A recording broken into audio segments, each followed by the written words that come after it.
All right, we are live. Welcome back, everyone. J-Bone here for Smash This podcast.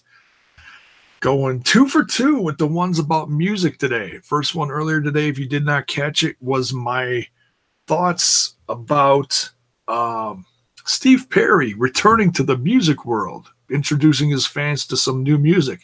Now, we are... Ronnie's in the chat. Who's Winger? I'll tell you who Winger is. We're celebrating the 30th anniversary or birthday, or however you want to put it, of a band that has gotten a lot of flack over the years, similar to how, as far as a modern rock band, say maybe like Creed. Back in the days of glam, hair metal, whatever you want to call it. This is when around late 80s, 88, right around this time is when this music really started gaining steam and more bands were pumping out in the late 80s. And this is one of the bands that really caught wind of the scene and thumbs down to Creed. Actually, I was thinking, not Creed, Nickelback. You know how they get flack. Well, Creed gets flack too. But anyways, Winger came out, and I know girls back then. See, that's back when I was a freshman in high school. Girls back then went absolutely cuckoo over the band Winger, and I dug Winger. I remember buying it back in the day. One of my best friends back in the day, Dave Owens. Dave, I miss you. Hope you're doing well wherever you are. Well, he and I would go to the record store. Nickelback is okay. He and I would go to the record store, and this is how we did it back then, to save a little money.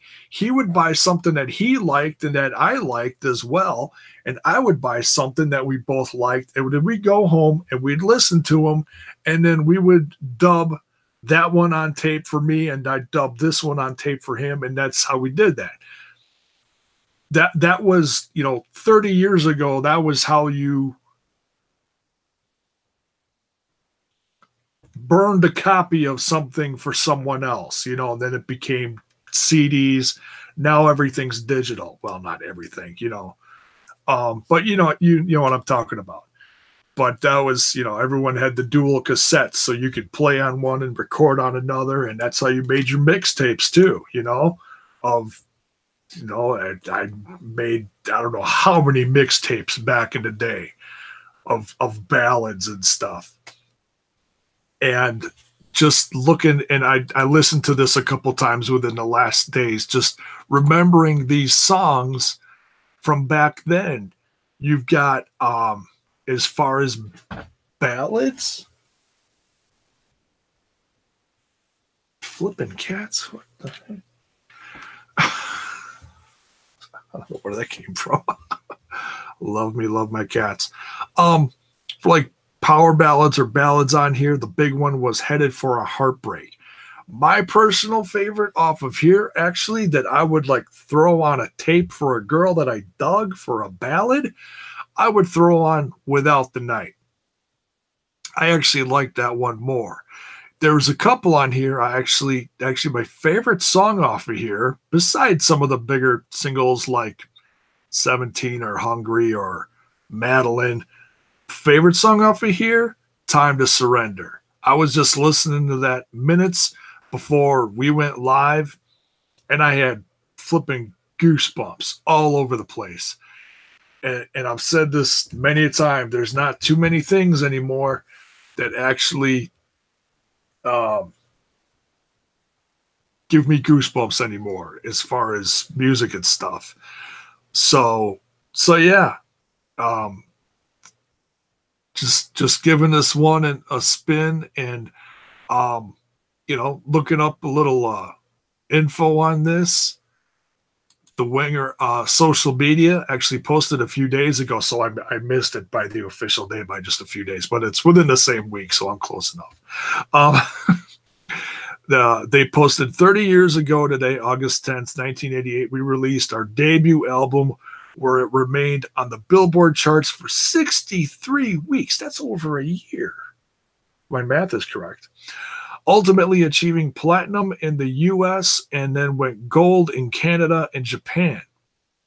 Thanks for your support over the years. And yeah, you know, and they're still touring. Well, I don't know who's missing from the band here. Is it Paul Taylor? I think it's Paul Taylor. And I don't know what he's doing now or why he left. You know, I don't know if, you know, any of that kind of stuff. But yeah, it's cool that you're reminiscing on some of the good times. Yeah, man. I mean, what do we have? You know, we don't. I don't have that much. This is the stuff that keeps me young. Is, you know, remembering the good times back then. And when I started this earlier this year, the whole 30th anniversary series, I was going down a list of bands that I wanted to talk about. I've talked about, who have I talked about on here? LA Guns, Warrant, Lita Ford. And then I took a break from doing it for a while because I got really tied into doing the wrestling full time, and I missed a few. What do we got coming up in September here? Anthrax, State of Euphoria, Bon Jovi, New Jersey, Bullet Boy's first one. Then getting towards, Kicks, Blow My Fuse. That's another one that's coming up in a few weeks. Metallica, And Justice for All. Ozzy, No Rest for the Wicked. There is so much good stuff that came out 30 years ago. And I'm going to keep doing this series for the next, I'm going to try to keep doing it for the next 40 years because there is so much good music that came out in the late 80s, early 90s, back when the years that I was in high school that I just love and adore. And this is one of them.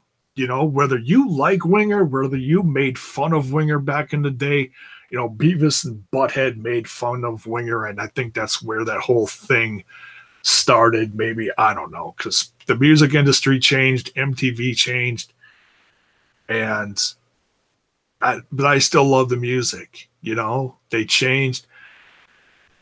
Friday, I turned 30 this month. Well, happy belated birthday, 30. That's a, you know, a lot of people don't like turning 30. It's those 0 years that are hard to swallow. My wife was just coming up to me and she's like, I can't believe I'm turning 50 this year. I'm like, hey, you know, it's okay. It's just a number. And, you know, try to make sure she's not upset about it. That's, yeah. I remember turning 40. I was like, oh my God, I'm dead. But no, it's, you know, you do stuff that keeps you young. Just reading up on here from Wikipedia. I know some people don't like Wikipedia, but the debut album music was radio friendly, but with a progressive twist. The lyrics, however, were typical of the age and genre. Yeah, and that's right on point, and that's not an insult to it. That's just how it was. Atlantic Records, produced by Beau Hill. Okay. And in thinking about that and re-listening to this again, what do Beavis and Butthead know?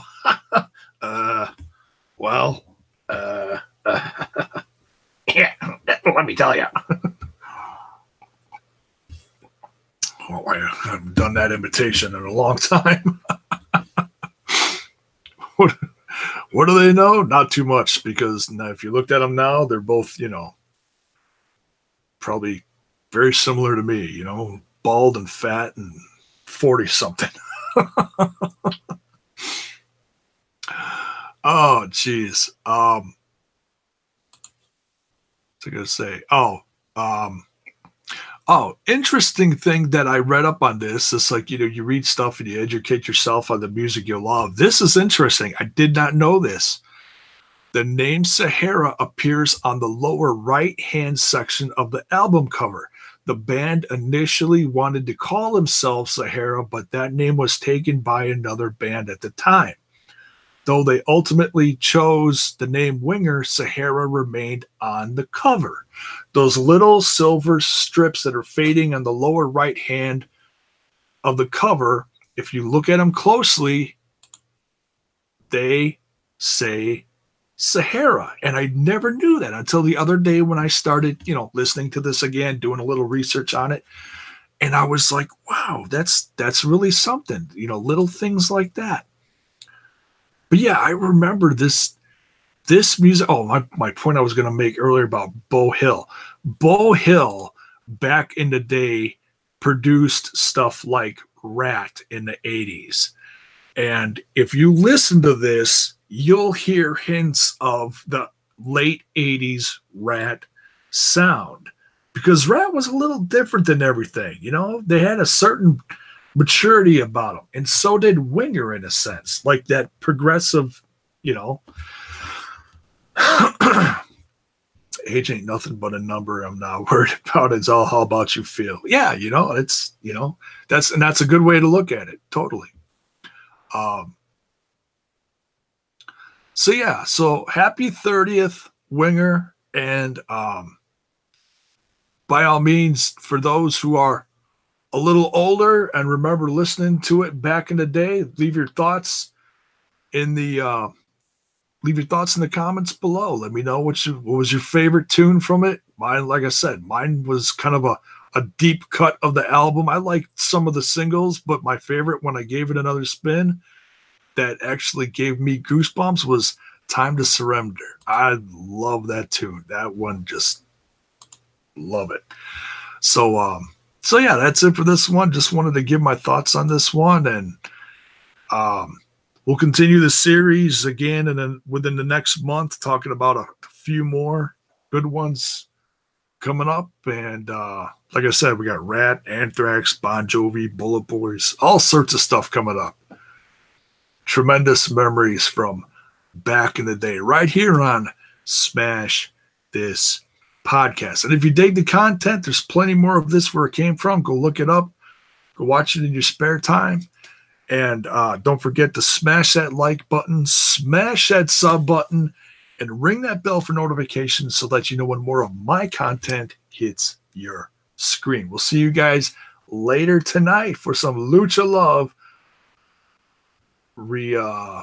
reviewing the latest episode of Lucha Underground coming later tonight. See you then.